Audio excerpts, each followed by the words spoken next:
Está começando mais um programa Pauta Saúde e o tema desta edição será a saúde do homem. De acordo com o Ministério da Saúde, os homens brasileiros vivem 7 anos a menos que as mulheres. E o que pode explicar este fato é a falta de cuidado regular com a saúde. Para falar sobre este assunto e também sobre o câncer de próstata, a gente vai conversar agora com o médico urologista, Dr. Ronaldo Barros. Doutor, muito obrigada por ter aceitado o nosso convite. E para começar, eu quero perguntar ao senhor, é uma realidade, os homens realmente procuram menos uma consulta médica ou não funciona mais assim? Constitui um fato que você está dizendo. Os homens vivem menos. Tem muitas vezes na rede social a questão de homem se expõe mais ao risco desnecessariamente, por brincadeira, por zoação. Mas quando a gente vai para a área de saúde, o homem ele procura menos as instituições. E por que isso? Está relacionado muito à questão cultural, à percepção individual, à cobrança na questão do homem. Por exemplo, a mulher, quando ela tem um problema, ela tem uma rede de apoio da amiga, da vizinha, da mãe, da tia. E o perfil psicológico do homem, normalmente, ele quando tem um problema, ele se recolhe. As pessoas que são casadas podem ver que às vezes o marido, quando ele está com algum problema, ele chega em casa, ele se recolhe, ele vai para o quarto. Aconteceu alguma coisa, amor? Não, nada. E aí ele fica intocado. É meio que um padrão masculino, ou seja, ele precisa tentar encontrar, resolver um problema, a solução para aquele problema, ele pensa, pensa, pensa. Depois ele sai da caverna, ele sai da toca, com teoricamente o problema resolvido, o que às vezes ele vai compartilhar com um outro homem, ou com a parceira, ou com o namorado, ou com quem for, com a pessoa de confiança dele, e para poder saber qual é a opinião. Não é que ele tem um posicionamento de ele ser autossuficiente e sabedor de todas as soluções porque ele vai encontrar. O que acontece é que depois ele não vai transferir a culpa da responsabilidade que ele assumiu. Então ele encontra uma decisão e assim o faz. O que é que isso leva, no entanto, para a vida pessoal? O homem tem medo de mostrar suas fraquezas. A mulher, naturalmente, no ambiente de trabalho, no ambiente de casa, diz assim, pô, estou passando por isso está ruim, não estou gostando, é natural. O homem não. O homem simplesmente ele não demonstra porque ele sabe que o sangue atrai tubarão. A cobrança do homem é muito grande. Hoje, a quantidade de pessoas do sexo masculino que sofrem pressão é imensa. Doutor, a gente percebeu aí na sua fala a importância do atendimento humanizado, do acolhimento, mas no consultório, no dia a dia, quando os pacientes chegam, eles geralmente já estão em estágio avançado ou não necessariamente. E isso não permite que tenha esse diálogo, que tenha essa troca, porque é necessário correr atrás contra o tempo do tratamento. Tem 2 semanas lá no consultório em Salvador que teve um paciente, um senhor de 68 anos, foi a primeira vez, e aí quando chegou, e aí desde 1992, bom dia, ou boa tarde, boa noite, em que posso ser útil, em que posso ajudá-lo.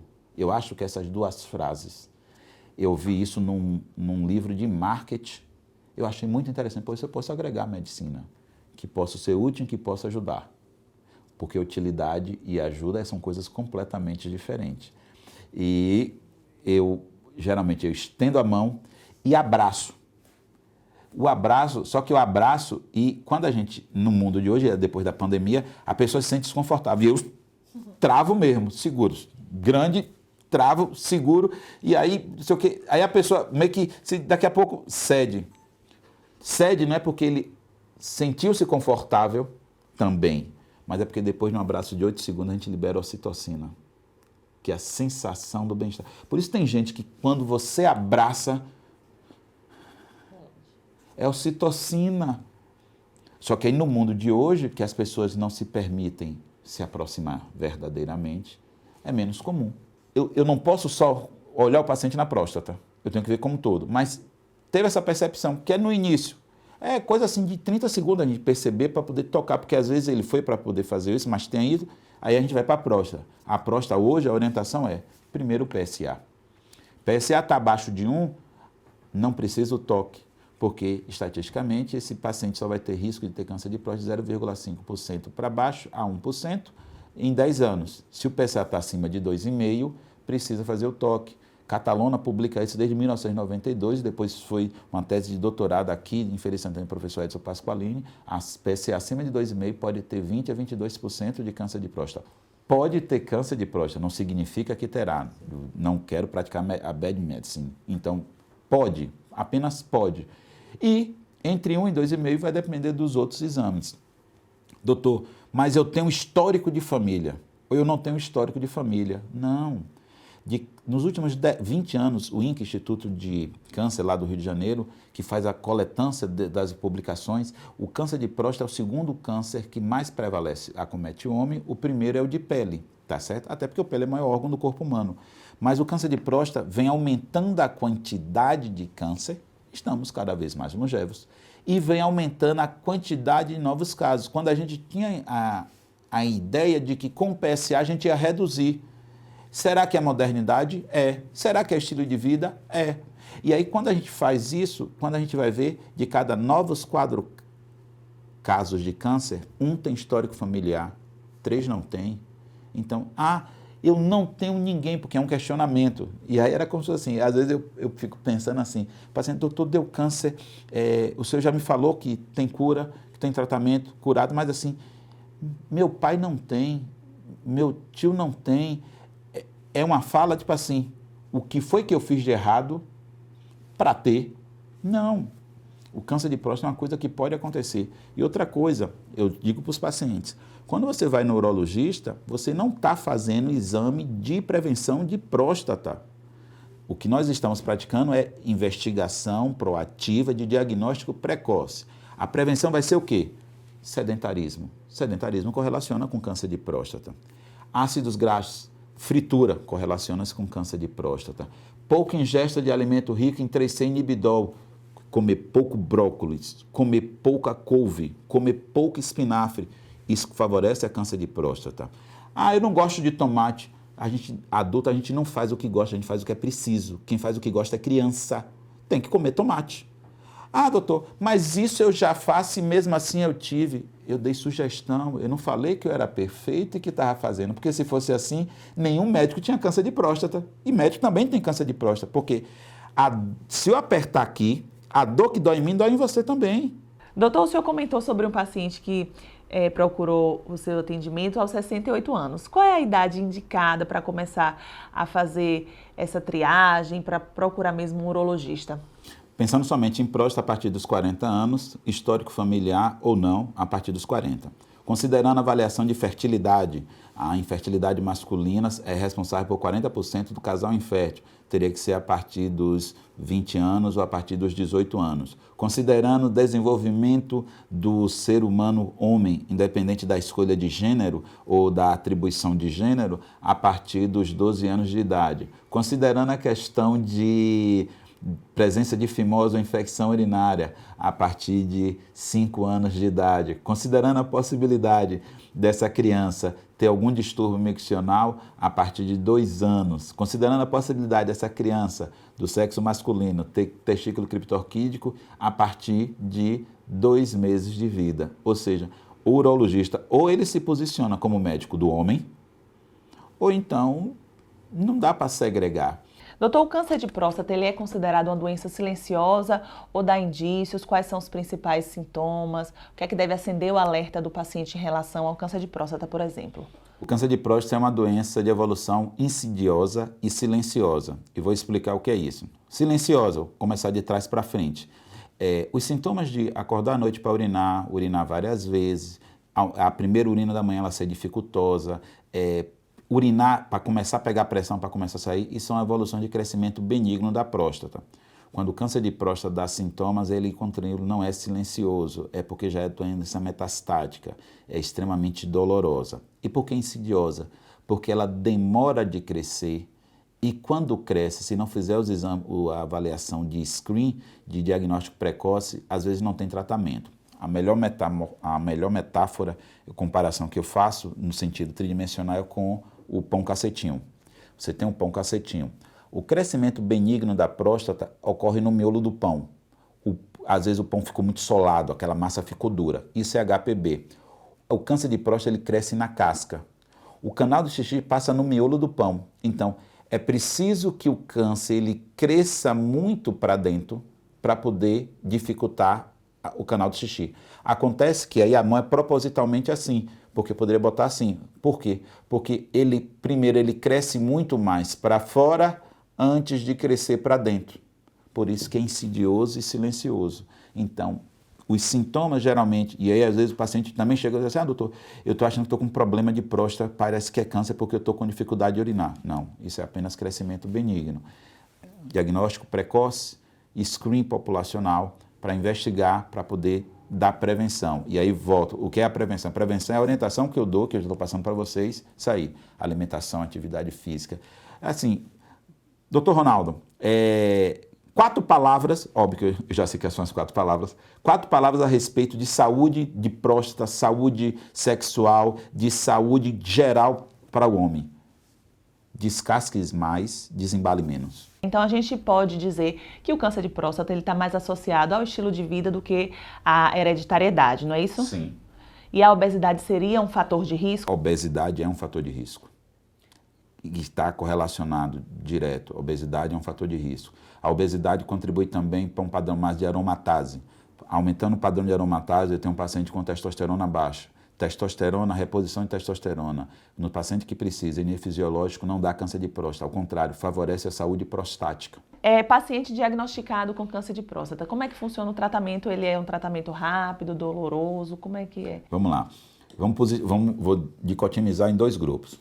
Paciente na fase que temos condição de ofertar cura. Esse paciente ele pode, a depender do câncer, não se fazer nada, no sentido de inicial, é chamado watchful wait de antigamente, ou hoje chamada vigilância ativa. É aquele paciente que tem um tipo de câncer que é pouco agressivo, acomete muito pouco a próstata, e esse paciente vai fazendo acompanhamento de 6 em 6 meses com o colega urologista especializado em oncologia, porque alguns estudos já mostravam, desde a década de 80, que o câncer de próstata, por ele ser indolor, por ele ser indolente e de uma evolução baixa, em função da idade que foi descoberta, esse paciente poderá morrer de outra coisa que não câncer de próstata.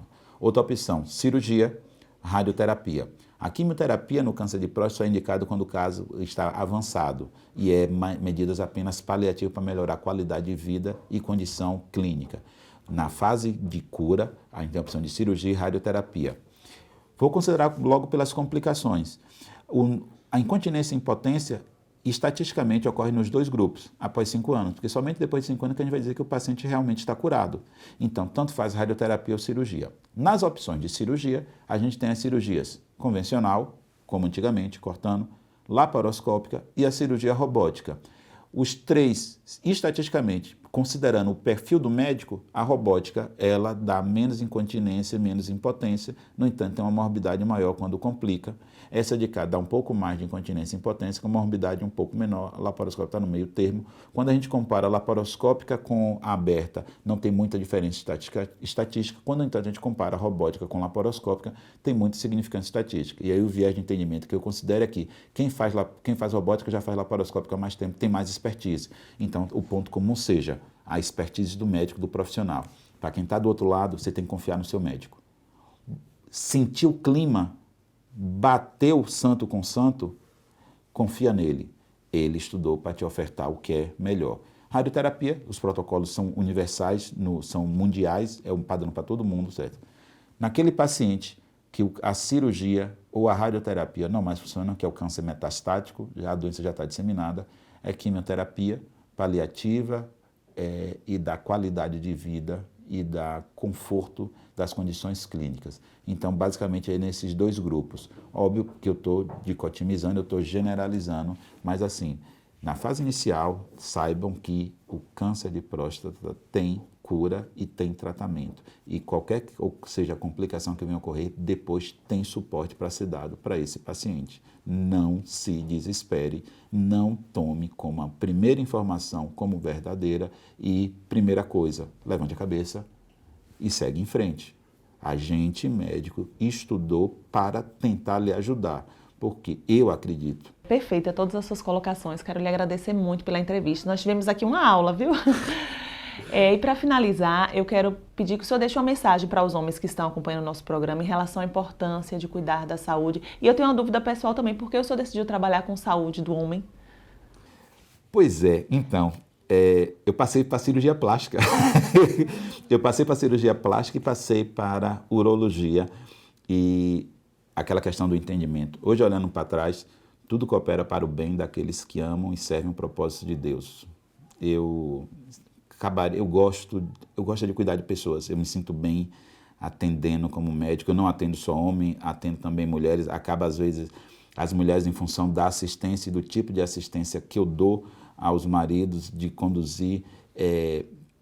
Eu vivo hoje numa seara de muito de gerenciamento de saúde e de segunda opinião, de cuidar de colegas, meio que assim, nunca vou dizer que sou médico dos médicos, o médico dos médicos é o Deus Cristo encarnado, mas assim, eu tenho muito paciente, muito profissional de saúde, muito que vem para eu poder conduzir, porque é tanta informação que precisa, às vezes, um profissional para poder organizar, para poder conduzir. E assim, vejo que minhas várias especializações que eu fiz, chegou um momento que os alunos chegaram pensando, professor, o senhor estuda demais, o senhor é especialista em várias coisas e o senhor vai acabar não sendo nada.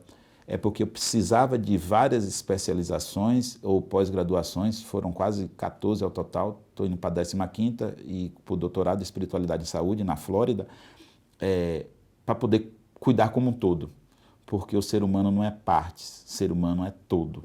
Então nunca achei, na verdade, eu fui conduzindo conforme a plenitude divina me seguia no sentido de fazer esses estudos. E o conselho, a sugestão que eu dou para os que estão me ouvindo, homens e mulheres, primeiro assim, todos os médicos estudaram para lhe dar saúde ou para lhe acolher. Vá a um profissional, não gostou, troque, questione, isso é natural, é sua opinião, mas assim, o médico está ali para te ofertar. Criou essa confiança e olhe, não existe um médico melhor que outro. Às vezes, esse meu discurso aqui, você pode ter ficado impressionado, mas quando for pessoalmente no consultório, o santo não bateu. Ótimo, e está tudo bem, não tem importância, mas é preciso que você tenha alguém que lhe acolha. É preciso que você tenha uma referência, e para os homens principalmente, encontre um profissional que saiba te acolher e com ele converse sobre a questão de cuidar. Doutor, como é que as pessoas podem conhecer mais do seu trabalho ou se tornar seu paciente? Porque dá vontade, viu? Dr. Ronaldo Antunes Barros, dr. Ronaldo Antunes Barros, inclusive é um Instagram direcionado a informar as doenças para os pacientes. Obrigado por me ouvirem, por estar aqui até o final e muita honra. O câncer de próstata, ele vai lá por 2 fatores. Primeiro, ou o exame está alterado, o PSA está alterado e o profissional encaminhou, ou ele está tendo algum sintoma. As queixas urinárias são as mais frequentes.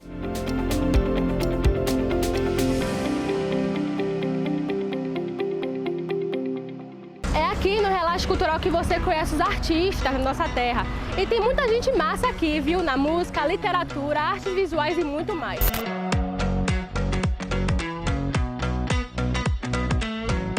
A colagem é você criar novas imagens usando textura, usando novos elementos. Poderia fazer mais de uma na semana, aí minha mãe teve a ideia, né? Olha, o dia de teatro não choca com a dança. Quer fazer os dois?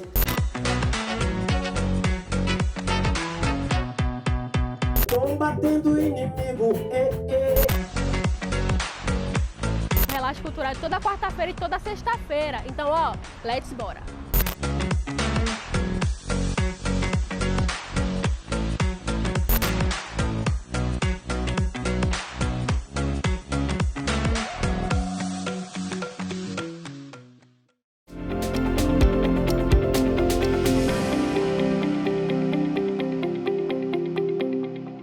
A gente continua falando sobre a saúde do homem aqui no programa Pauta Saúde. A nossa entrevistada da vez é a enfermeira Maria Carolina Reis, ela que trabalha lá no Centro Municipal de Prevenção do Câncer, o CMPC, aqui de Feira de Santana.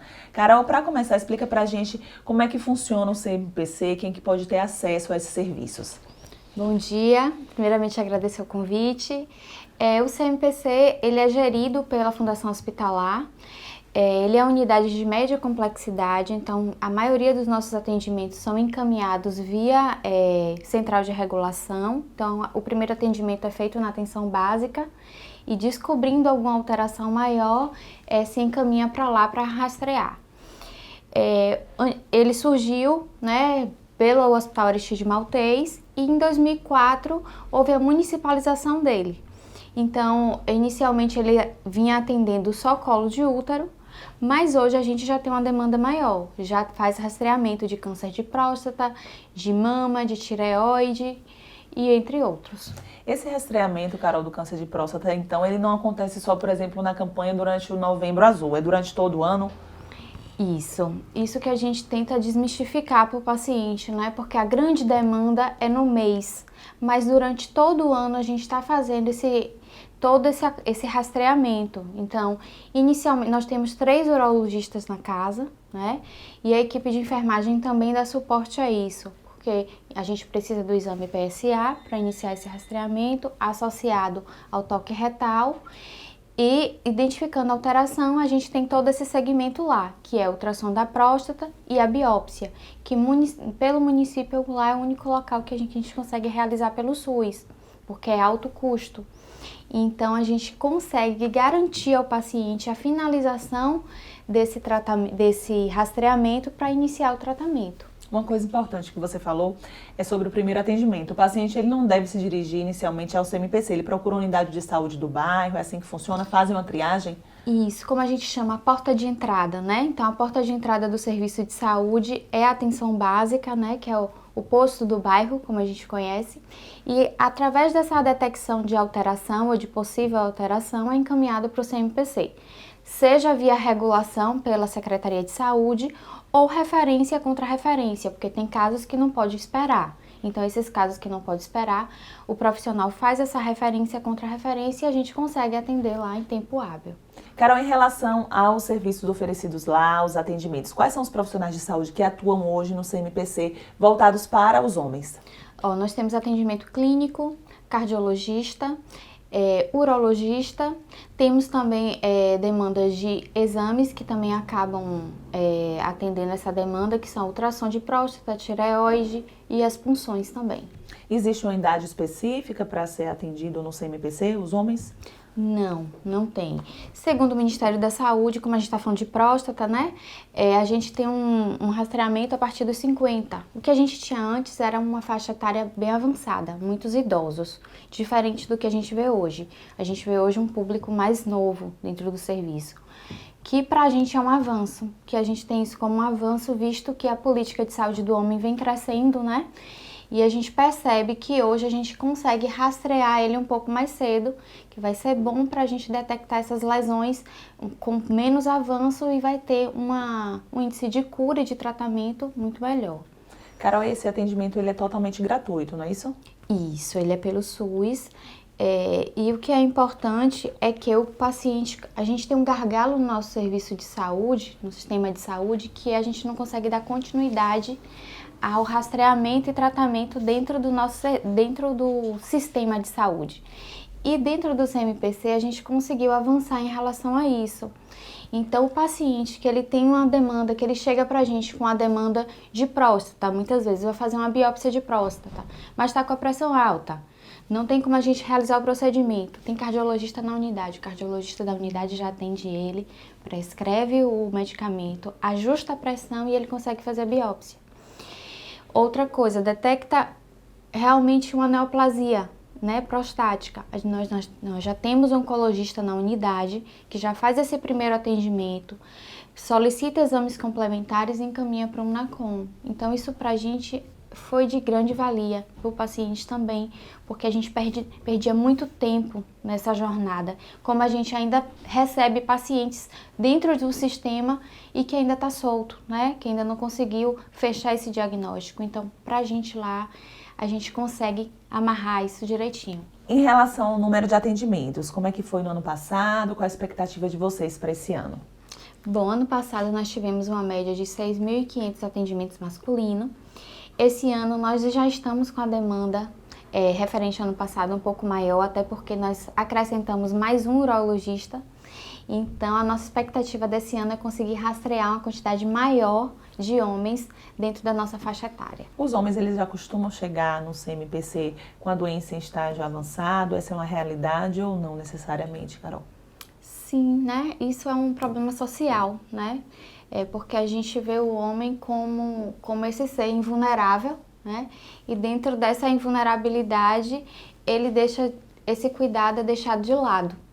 Então, a gente vê isso bem claro quando a gente vai para o serviço básico de saúde. Lá para o posto de saúde, a gente não encontra homens. Os homens não frequentam o serviço de saúde. A gente encontra homens em média e alta complexidade, que é o quê? Doença instalada. Então, o câncer de próstata, ele vai lá por 2 fatores. Primeiro, ou o exame está alterado, o PSA está alterado e o profissional encaminhou, ou ele está tendo algum sintoma. As queixas urinárias são as mais frequentes, então a disúria, a dor ao fazer xixi, a incontinência urinária, que é essa bexiga que está esvaziando aos poucos. Por quê? Porque a tumoração ela cresce, comprime a bexiga e começa a trazer o desconforto. Então a gente tem o homem por conta desses 2 fatores. Na sua opinião, quais são as barreiras, né, que existem, que dificultam que o homem procure mais esses serviços de saúde, os atendimentos? Na verdade, o que falta é uma sensibilização social, né? Eu vejo como essa mudança de construção que nós impomos, que temos na nossa sociedade. Quando a gente fala que o homem é invulnerável, então ele não adoece, né? Se ele não adoece, ele não precisa do serviço de saúde, ele não se cuida. E segundo lugar, quando a gente coloca que esse homem não adoece, ele se torna, a gente coloca ele expõe ele a mais situações de risco. Então ele acha que ele pode se expor mais. Então a gente precisa garantir que esse atendimento seja realizado e conscientizar a população masculina que ele precisa, né, fazer seu check-up anual, mesmo que não sinta nada. Principalmente quando a gente fala de câncer, né? Porque o câncer ele se desenvolve sem sintomas, diferente de outras doenças. Então, em outras doenças a gente tem um homem no hiperdia fazendo hipertensão, diabetes, né? Mas nas outras atividades a gente não costuma ter. Carol, para finalizar, eu quero que você reforce a importância, né, para o público masculino, né, do cuidado mesmo com a saúde, de ser algo regular e também sobre o funcionamento do CMPC, que é um equipamento público, né, e gratuito para a população. Sim, então assim, é importante a gente se conscientizar que uma vez ao ano a gente precisa, né, fazer o nosso check-up, fazer os exames anuais, que vai inibir que a gente desenvolva alterações ao longo dos anos e desenvolver doenças de forma mais grave, né? O câncer de próstata mesmo, ele é um câncer de desenvolvimento lento, então se a gente detecta ele no início, a gente tem quase 100% de cura. Então, fora que a gente não vai precisar expor o paciente à cirurgia, químio, rádio, todos esses procedimentos que são invasivos, dolorosos. Então, o ideal é que a gente detecte o mais precocemente e faça um tratamento menos invasivo e menos doloroso para o paciente.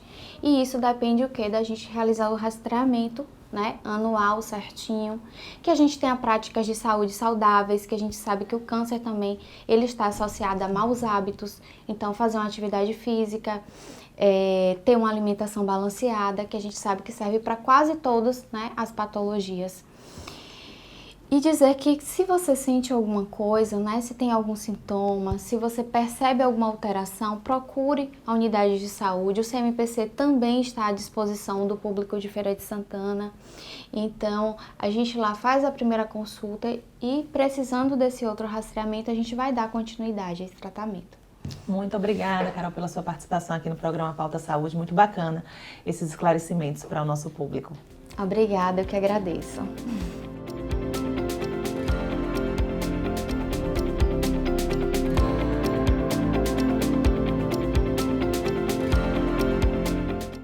Quer ficar por dentro das principais notícias que movimentaram a cidade nesses últimos dias? Então você não pode perder o Giro da Semana. É toda sexta, 13h, aqui na telinha da TV Feira. E tem reprise neste mesmo horário na segunda, viu? Vem ver Feira com a gente.